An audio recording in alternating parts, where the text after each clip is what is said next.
Good morning, everybody. So it is Bank Holiday Monday here. It is the 1st of May, which is a start of summer, and it's a beautiful day, and we've come to see the biggest stone circle in Western Europe, which is just on the outskirts of my city. It's in County Limerick, close to Lough Gur, which we're also going to see. But this stone circle lines up pretty much exactly with the sun on, I think it's the spring equinox. I need to have a look and see. It's definitely on the longest day of the year. The sun rises just over there, and it rises through two rocks over here. So we're just gonna have a little look around. It's very pretty.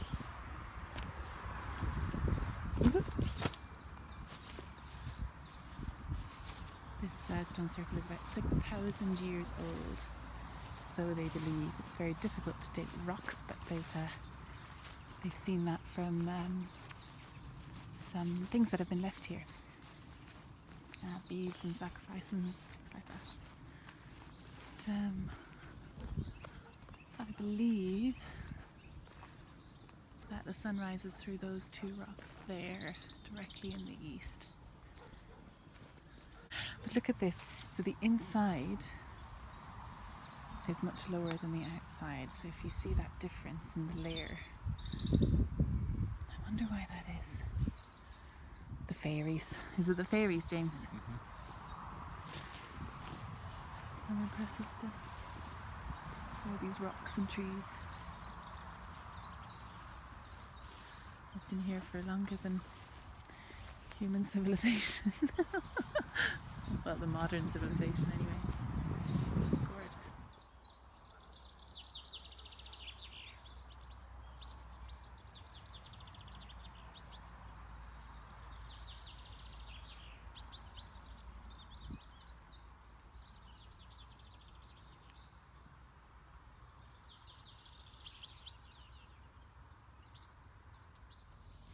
So we've just driven up the road a little bit on the way to Lough Gur, and we saw this tomb. So this is an old wedge tomb, and they think it originated from about 2500 BC, which is they found pottery in there that was linked with the Beaker people, and they're called that because of the pots they made. But it's a very big tomb. James is just up there now. It's about 8.5 meters long, deep, and there's it had been disturbed loads of times. You know, people have been living here for too long, and apparently there was an old woman living in it, and when she died, the money diggers, the grave diggers, came and tried to see if there was anything there. There was nothing there worth it. So it's like a tomb here that's covered by a capstone. It's very popular that they'd have two wall stones and then a capstone on top. But you can see, you can actually just get in there, really. They have found human remains there of about 6 or 7 people for a long time. But it's quite a big tomb, really. I don't know how you could live in there. Maybe she'd excavated it. Maybe she'd dug it out. But you never know. It's pretty beautiful. Been here a long time.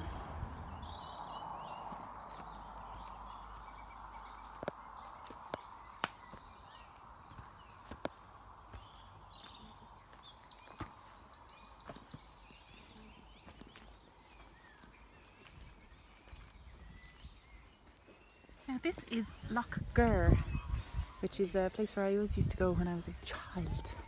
And we're going to climb up this mountain here. It's a little mountain, it's very tiny. But there's a huge amount of Neolithic settlements around here, and people have been here for years. They say it's 6,000 years old, this site is. And just up here, you can see the rooftops of the centre. I don't know if it's open because today's bank holiday, so we might just go in and see before we head up to the mountain. We just had a little picnic. Now, these are the traditional old style buildings where they were circular most of the time. Easiest, I suppose. And they would traditionally be made of wattle and daub, which is sticks and mud. And it would, thanks James, bless you. and they would have been thatched by the reeds on the lake. They would have been thatched directly. Tourist information office. It doesn't look very open, does it? Let's have a look. See. It might be. And this is Lough Gur Heritage Centre. It's open. This is a circular house where they used to have 2 doors. It would be opposite each other. So you'd go in this way, and then you'd have a hearth over on this side, which is a fire, and a hearth on this side, and then another door over here. But what they used to do was, it would depend on which way the wind was blowing, which way you'd open the door. Look at that lovely sight. So if the wind was blowing from the lake, they closed that door and opened this door. If the wind was blowing from the north or from the hill, they closed this door and opened the other door. Genius! We've got fairies up here. Fairies. I like the way they warn you how many steps. We'll have to see. I see fairies. Did you see a fairy house? Look at the little fairy house. It's so cute. Look at it. I have to pass on by.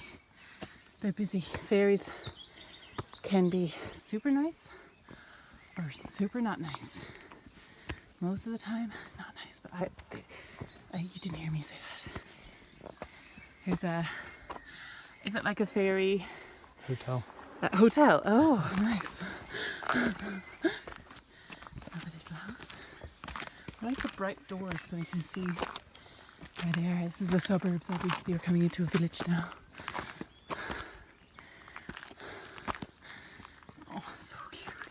Hello everybody, we've reached the top of this section. We're going to hopefully go up this mountain in a minute, and just want to tell you a story. Apparently there's a whole castle and village underneath that lake. It's been enchanted, and on Christmas Eve, apparently if you come in the evening, you can see the whole place lit up and distant church bells. There's also just behind here, there's a fairy village. The little kids are trying to find the little fairies. They're all little attached to the... Oh, it's so cute. Oh, look, there's a little picnic. Fairies meeting place. Holy crap.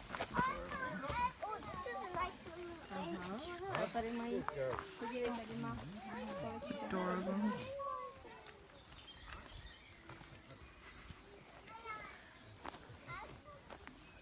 Another one over here.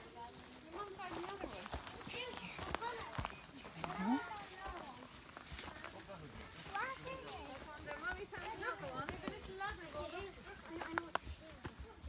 Door.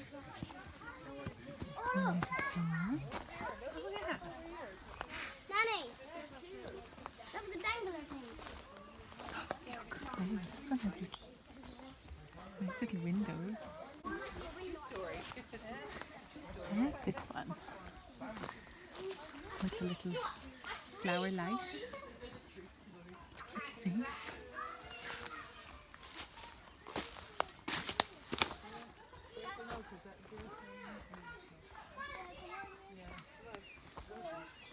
This is where the older fairies hang out in the sun, just watching everything go by.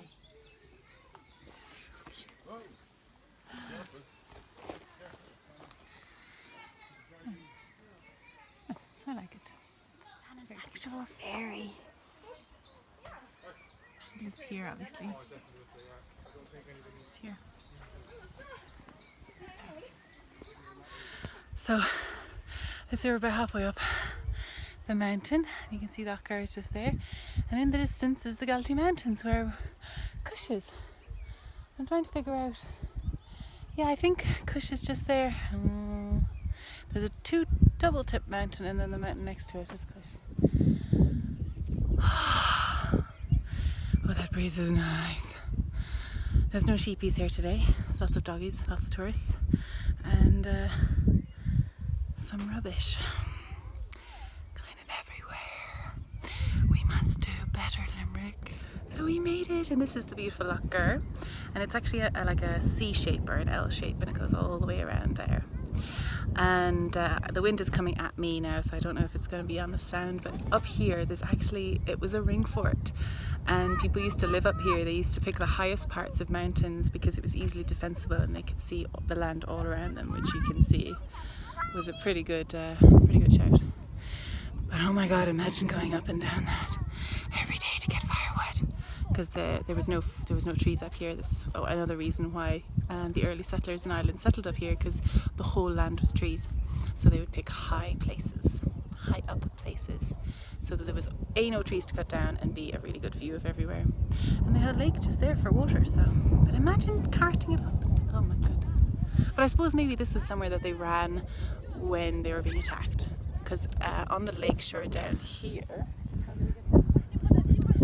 there's a little green field. That's where another settlement was, but that could have been hundreds, thousands of years in between. So this place has been inhabited for apparently 8,000 years, which I learned in the interpretations of the place, which is incredible. You can't drive 2 feet in this place without finding another fairy fort. So we have to go and do them all. Gotta catch them all. So I'll tell you a story. This tree behind me is called the whitethorn, and it comes out in May, and it flowers with all these white blooms, and it's just budding at the moment. It's not quite there yet, but it's just about to burst. And these trees are quite common along the roadsides, along the hedges in Ireland. But if you ever see one on its own, it's known to be very special. It's known to be a waymarker for the fairy folk. So you're never allowed to cut one down. And there was a massive motorway that was being built from Limerick to Ennis, and in the way of this motorway was one of these whitethorn trees. And there was a massive petition put forward by a number of local elders, like councilmen, and said, if you pull this tree out, there's going to be so many car crashes on this hill. There's going to be it's just not worth it. And you know what? They agreed, and they moved the whole thing so that it now sits in between an island of the road and the oncoming road. But you know what? You can't mess with the fairies, like, you cannot mess with them. You have to take into account that they need to get around as well, you know? It's not just our land, it's all of Ireland. Well, James, have you found out anything? Yes. Tell us. There's no girls allowed in Fort Kick-Ass. Right. Yeah. What? Yeah, that's what it says up there. Oh, really? You can go to that small one over there. This one? Yeah. Oh, you mean the way better one? No problem. What a douche! I can't believe it. So mean! I'm gonna go over here now. Ah! It's Fort Kick-Ass, it's Fort Kick Loser. This is how we do it. Let's find out. Ooh, look at this beautiful view. Not as good as the girls' fort, but okay. Oh, over there you can see Castle Black.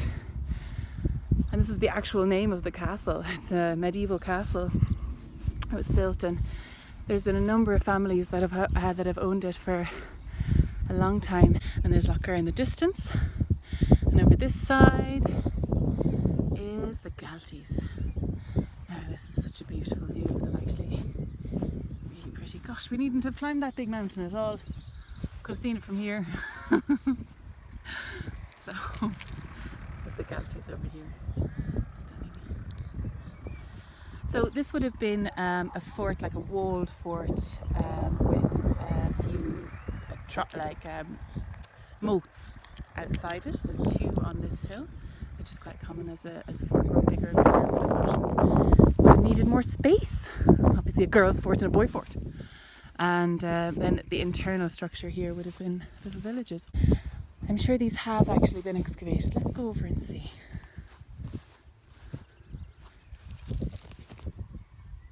Ready? Okay. Okay. So this is Carrick Oilia 1 and this must be Carrick Oilia 2. And what this says here is that there were buildings in the actual in the boundary wall, and they found evidence of a large range of domestic and personal artifacts, bronze and iron ring pins, bone combs, jet bracelets, glass beads, blah blah blah, and a spindle whorls for spinning, and querns for grinding and stone axes. But you know, spinning. They found spinning, dropped spindles. So this must have been then some sort of geological perfect place to set up a little fort, because you can see everything around and it's incredibly fertile, this area. This is known as the Golden Vale of Ireland, which includes a lot of Limerick, Tipperary and some of Cork as well. But it's incredibly fertile and pretty beautiful, don't you think? I'm going to go over to the girls' fort now.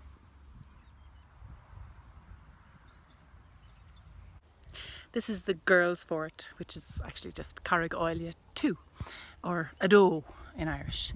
And this one has a very distinct outer wall, and it's about, gosh, how big is this? This big. I'd say it's about 2 meters wide all the way around. Very, very good structures. And it's got little steps up, 6 steps up in varying places, which allows access to the upper wall. And a lot of houses have been excavated in here as well. And they found lots of different things as well. So people have lived here for a very long time. I keep saying that, but I'm still pretty astonished. It's just kind of amazing how long the human race has been in Ireland. I mean, you can see it in the little fields, that nothing is quite, like, it's almost so agricultural that it is part of the landscape. But these little fields, these little squares and stuff, that's human nature. It's human activity the whole time. Right, this is really cool. Right, for Grace's American friends, down there in that swampland there was a house right around the time of the famine, the Irish famine, right? And in it lived a man called Thomas Fitzgerald. The name Fitzgerald's quite a common name in America. He, because of the famine and everything, he rerouted his family to Boston, where he became a low-level politician. His middle son, a lot of his kids died through the thing. His middle son John, who's one of the surviving ones, John Fitzgerald, he wanted him to become a doctor. So it's like tragedies that happened to his family would never happen again. So John went to Harvard, went to all the best schools and everything. He became the mayor of Boston, Massachusetts. So he had a number of children, one of which was called Rose Fitzgerald. Now she was obviously, because him being mayor, they were quite very rich at this point. They'd really literally dug themselves up from a swamp to become quite high up. She married a man whose surname was Kennedy, so she became Rose Kennedy, and she had many children, one of which was called John Fitzgerald Kennedy, who I believe was quite well known, became John F. Kennedy, or JFK, 35th president. I think he's 35th. I don't know. Someone will correct me if I'm wrong, but I think around that, president of the United States of America. So this is where the Kennedy birth line came from when they moved from Ireland to Boston. It's pretty cool. James thinks that his fort is better. Mine is better built. Look at this brickwork. Look at this. Much bigger. You know, you've got more space inside, more organised. Mine's higher up. Yours is higher up. With better views. You'll get all the wind. Yeah, but You're not sheltered. It's horrible. I need help. It's very high up. I don't know how to... Oh, this way. Oh, how do I get down this way? Okay, I can do This fort is way better. Look at this. It's got big entrances. You can put a proper gate there to keep all the meanies out. Way better. See? I weren't lying. Hello, John. Alright, Johnny. John Boy. JFK. From Bruff. Rough. Bruff. Rough me.